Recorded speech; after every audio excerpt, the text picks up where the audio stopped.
Vamos para a questão de número 14, pessoal. Questão de número 14 na tela aí para vocês.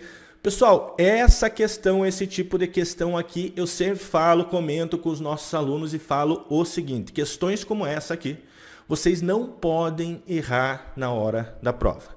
Vou repetir, questão como essa que está aí na tela para vocês, vocês não têm o direito de errar, né? Porque vocês podem errar 25 questões, mas não essa, não desse tipo aqui.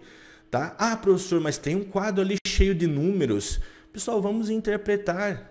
Tá? Por mais que vocês olhem assim, será que eu vou conseguir resolver essa aqui? Vejam só que fácil, que tranquila essa questão aqui. Olha só, porque ele diz ali que uma sociedade empresária iniciou as suas atividades em janeiro de 2021 e ao final de dezembro apresentou o seguinte balancete de verificação. Então ele trouxe ali um balancete de verificação, onde eu tenho do lado direito, do lado esquerdo, desculpa, tenho os saldos devedores e do lado direito eu tenho os saldos credores e as contas do balanço patrimonial, as contas patrimoniais da empresa. E ele pergunta, qual é a pergunta do exercício? Sempre falo, né? Para ajudar, facilitar aí para vocês, pessoal, para facilitar aí para vocês, o que eu falo? Vocês vão para a pergunta do exercício, que daí aí vocês voltam para sabendo já, né, o que vocês têm que fazer. Então veja que ele tá dizendo ali que olha só, segundo a lei 6.404, aí já assusta, né, de 76, nunca li essa lei. Não se preocupe, pessoal, vão com aquilo que vocês sabem. Após a apuração do resultado, após, isso aqui é importante, tá? Após a apuração do resultado do exercício, serão evidenciados no balanço patrimonial em 31/12/2021. Tá? Então eles querem saber, aí alternativa A, o ativo circulante de 31.900 e passivo circulante de 9.100. Será? Vamos olhar então para o balancete de verificação que está ali, esse quadro branco que está aí para vocês, e vamos pegar as contas de ativo circulante, que é o que ele quer primeiro. Quais são as contas de ativo circulante? Pessoal, lá na hora da prova vocês iriam circular as contas de ativo circulante ali dentro, ó. Porque veja só que aqui eu tenho todas as contas do meu ativo, né? E do meu passivo e patrimônio líquido, mas ativo circulante vai só onde eu destaquei aí, ó, esse azulzinho aí, ó, que eu destaquei, é tudo ativo circulante. Abaixo disso, móveis e utensílios é ativo circulante? Claro que não, é ativo não circulante. Veículos é ativo circulante? Não, então abaixo da conta de impostos a recuperar é ativo não circulante. Então bastaria nós somarmos, é isso mesmo, somar tudo isso, chegamos ao valor de 31.900. 31.900, ele está dizendo então que é o total do meu ativo circulante. Como que você chegou nesse resultado, professor? Ora, somei caixa, somei banco conta movimento, somei duplicatas, somei adiantamentos a fornecedores, mercadorias para revenda e imposto a recuperar.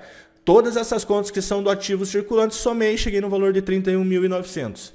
Ah, legal. Então a alternativa A pode ser, né, professor? Porque ele está dizendo lá que a alternativa A, 31.900, lá, ativo circulante 31.900, pode ser. Pode ser sim. Então vamos para o passivo circulante. Quais são as contas de passivo circulante, pessoal? Então ali eu tenho, abaixo do ativo circulante eu tenho veículos, que é ativo não circulante, aliás, móveis e utensílios, veículos, depreciação. Veja que eu começo em fornecedores ali, ó, pessoal, o meu ativo passivo circulante. Então eu vou vou destacar aqui ali para vocês em vermelho, ó. Desde fornecedores até adiantamento de duplicatas a receber é passivo circulante. Abaixo disso é passivo não circulante, porque ele está dizendo empréstimos a pagar de longo prazo. Estão vendo ali? Bastaria somar também todos esses valores aí, ó, saldos credores do ativo, né? Então, somaria fornecedores, somaria contas a pagar, duplicatas descontadas, impostos a recolher e adiantamento de duplicatas. Chegaria no valor de 9.100. Olha só que legal, ele está dizendo que na alternativa aqui é 9.100, tá certo então, professor? Certíssimo.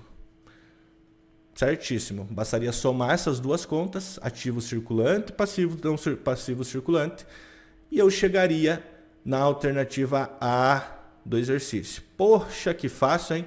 Por isso vocês não podem perder esse tipo de questão aqui.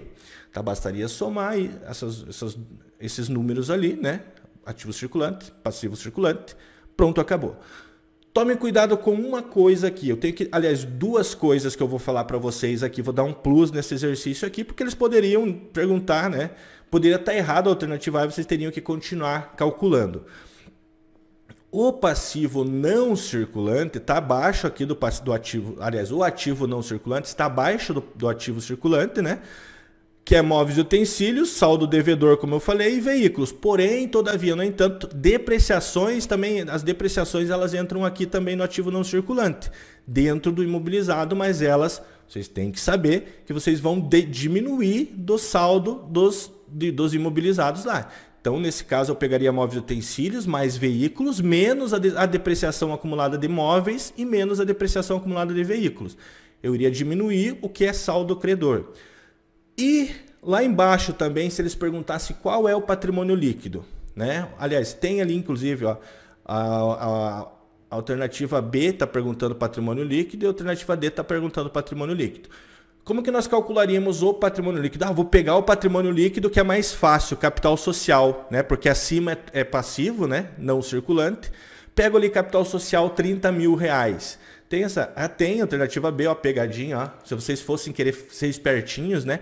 Vou pegar o patrimônio líquido que só tem uma conta, que é a conta de capital social. Afinal de contas, receitas aqui, ó, receita de vendas, impostos sobre vendas, é tudo DRE. Ali para baixo são contas de resultado. Porém, pessoal, vocês têm que lembrar que em se tratando de patrimônio líquido, as contas de resultado elas têm um impacto também dentro das contas do patrimônio líquido.